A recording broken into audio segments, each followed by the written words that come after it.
Microscope.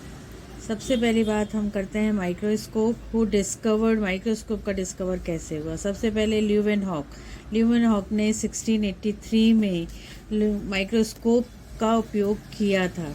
मतलब microscope का उपयोग नहीं किया था, उन्होंने यूज्ड हैंड लेंसेज। ल्यूवेनहॉक ने 1683 में हैंड लेंसेज को यूज़ किया था to study a thin slice of bottle cork की एक थिन स्लाइस को स्टडी करने के लिए ल्यूवेनहॉक ने लेंसेज का यूज़ किया था इन 1683 में। इनके बाद ल्यूवेनहॉक के बाद रॉबर्ट हुक ने 18th सेंचुरी में यूज़ किया था एक compound microscope.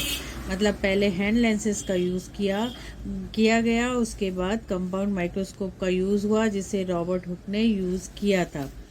Types of microscope. इसी तरीके से अब माइक्रोस्कोप एक तो होगा नहीं, उसके कई टाइप्स होंगे। तो आज हम पहला टाइप देखेंगे। तो इसका जो पहला टाइप है माइक्रोस्कोप का पहला टाइप होता है कंपाउंड और लाइट माइक्रोस्कोप। कंपाउंड और लाइट माइक्रोस्कोप का invention, it is invented by Z Jansen ने इसको इन्वेंट किया था। ये सिंपलेस्ट और वाइडली यूज्ड माइक्रोस्कोप है। अब इसका जो स्ट्रक्चर होता है माइक्रोस्कोप में, इस कंपाउंड माइक्रोस्कोप का जो स्ट्रक्चर होता है, इट हैज़ 3 पार्ट्स। इसके 3 पार्ट होते हैं। फर्स्ट पार्ट है condenser which is used in collects the light को कलेक्ट करने के काम आता है और उनको प्रीशियसली फोकस करता है ऑब्जेक्ट में। मीन्स जो कंडेंसर होता है इट कलेक्ट्स द लाइट को कलेक्ट करता है, फिर उनको फोकस करता है ऑब्जेक्ट पे जिसको हमको देखना होता है। दूसरा है इसका ऑब्जेक्टिव लेंस होता है, इट मैग्नीफाइज द इमेज। ये मैग्नीफाई करता है इमेज को बाय 3 ऑब्जेक्टिव लेंसेज से मैग्नीफाई यानी उनको बड़ा करता है इमेज को। यानी पहला हुआ कंडेंसर, सेकंड हुआ ऑब्जेक्टिव लेंस। कंडेंसर का काम है collect the light and focus, and objective lens का काम है मैग्नीफाई द इमेज, मतलब जिस पे फोकस किया गया है उनको बड़ा करना। It's by 3 objective lenses. कैसे वो बड़ा करता है? 3 ऑब्जेक्टिव लेंसेज होते हैं। थर्ड पार्ट होता है low power high power oil immersion lenses and ocular और आईपीस। मीन्स इन शॉर्ट हम कहें तो वो होगा आईपीस। फर्स्ट हुआ कंडेंसर, सेकंड हुआ ऑब्जेक्टिव लेंसेज एंड थर्ड हुआ आईपीस या ऑक्यूलर। अब ऑक्यूलर और आईपीस का काम क्या है? It further magnifies the image. Objective lenses तो कर ही रहे हैं पर मैग्नीफाई उनको और अच्छे से माइक्रोस्कोप का काम ही क्या है? हम बहुत ज़्यादा से ज़्यादा हम एक छोटी सी इमेज को बहुत ज़्यादा से ज़्यादा अंदर तक देख सकते हैं। तो उसको और अधिक बढ़ाने का काम कौन करता है? ये करेगा eyepiece. It further magnify the image.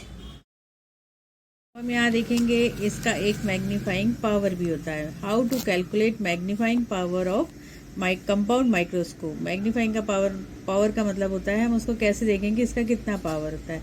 सबसे पहले तो हम देखें कि मैग्नीफाइंग पावर जो होता है it is represented by the symbol X. Capital X इसका सिंबल होता है जिसको मैग्नीफाइंग पावर कहते हैं।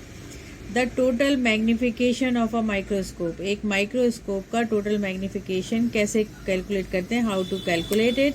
It calculated by multiplying the objective magnification. मतलब जो ऑब्जेक्टिव लेंस का मैग्नीफिकेशन होगा और मल्टीप्लाइड यानी जिसका गुणा हम करेंगे ऑक्यूलर मैग्नीफिकेशन से, है ना। तो दोनों लेंसेज का जो मैग्नीफिकेशन पावर होता है उनको मल्टीप्लिकेशन, टोटल और ओवरऑल मैग्नीफिकेशन ऑफ माइक्रोस्कोप कहलाता है। सपोज एक एग्जांपल मैं यहाँ देती हूँ। Magnifying power of an ocular lens 10x है और ऑब्जेक्टिव लेंस का पावर 40x है, ये हमें पता है। अब हमको टोटल देखना है कि टोटल उसका कितना होगा। तो अब हम क्या करेंगे? 10 × 40 इज इक्वल टू 400x। ये उस कंपाउंड माइक्रोस्कोप का मैग्नीफाइंग पावर होगा। Here is do you know में आज हम देखेंगे डू यू नो, यानी कि आप जानते हैं कि एक कंपाउंड माइक्रोस्कोप मैग्नीफाई कर सकता है किसी भी इमेज को 1000 टाइम्स उसको। अगर आप एक छोटी सी इमेज है उसको आप 1000 गुना बढ़ा कर देख सकते हैं। That is the power of a computer. उसका माइक्रोस्कोप का पावर है कि वो 1000 टाइम्स आप उसको देख सकते हैं।